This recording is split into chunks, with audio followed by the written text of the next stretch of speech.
Hey VC and my musically educated friends, welcome back. Appreciate you guys. Thanks for watching. Today I'm going to be talking about a punk band, the Gits. Anybody heard of them?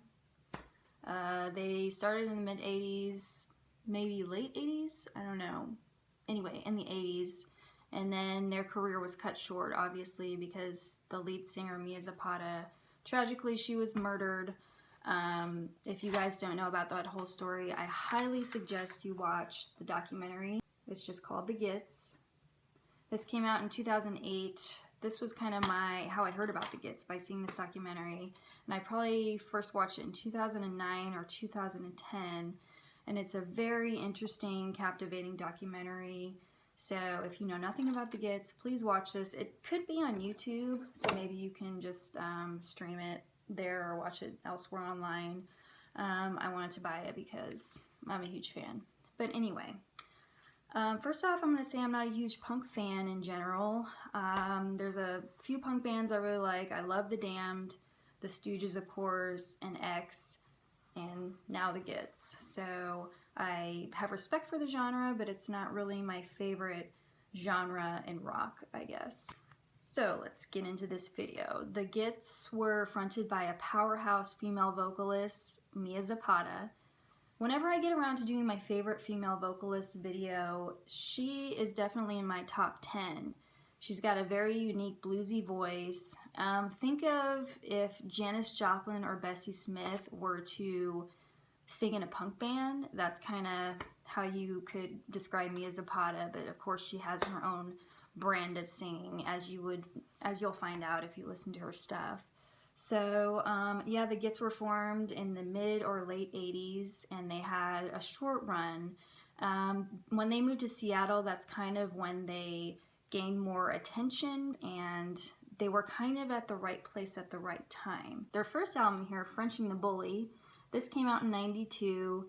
This is an amazing album, you guys. It's a punk album, obviously, so the songs are really fast and kind of driven by anger, but the lyrics are just incredible. Sometimes it can be hard to listen to the lyrics on here just because of how Mia was murdered. This was an emotional band. The music and lyrics really reflected what they were feeling. I think that's what makes them unique for the genre.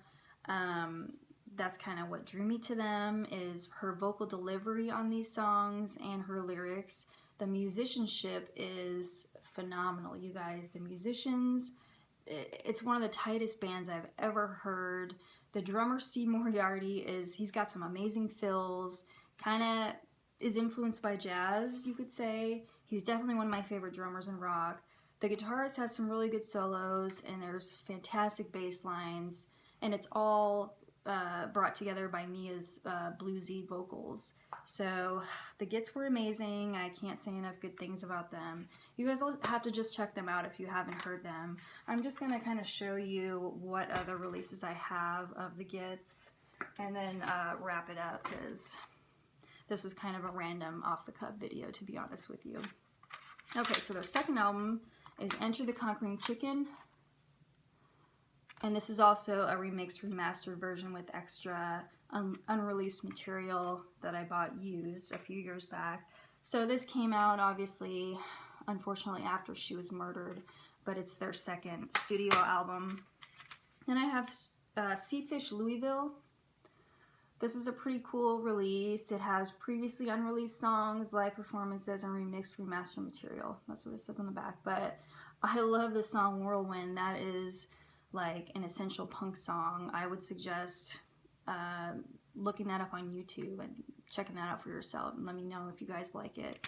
And I also have, I can't find it now. I'm kind of upset that I can't find this, but the album is called Kings and Queens, and it has just a lot of their early demos and early material, but it's also a good CD to have in your collection from them.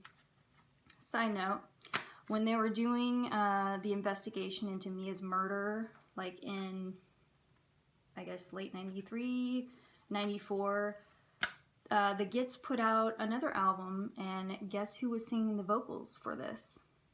It's Evil Stig. Joan Jett stepped up and helped raise some money for a private investigator. How cool is that? I really think she did well singing the Gits songs here. The members of the band or the remaining members of the band had nothing but good things to say about her. They talk more about that in the documentary here, so Joan Jett's kind of featured in that as well. But I just thought I have a little more respect for Joan Jett once I figured out she helped raise money for that investigation. And she does Mia's voice some justice by singing these songs. So yeah, check that out. I bought this used in California. It's probably definitely out of print, so you'll have to find it used somewhere. Just thought I would mention that. So yeah, that's pretty much all I have. I don't know why they were on my mind today, but I just remember when I first discovered them, just the joy of listening to all their songs, getting all their material here. Just an outstanding punk band with a lot of feeling, a lot of emotion. They're not boring at all. It'll keep you interested. What do you guys think? Do you also like the Gits? I'm kind of interested in getting some discussion going about them. Like I said, Mia Zapata just was an amazing lyricist, an amazing singer. I don't know. I think there should be more discussion about the Gits and more interest, because you don't hear much about them. So yeah, that's all I got today. It's kind of an off-the-cuff video, like I said. But I hope you guys have a good weekend. Thanks for watching again, and I'll be back soon. Talk to you later. Bye.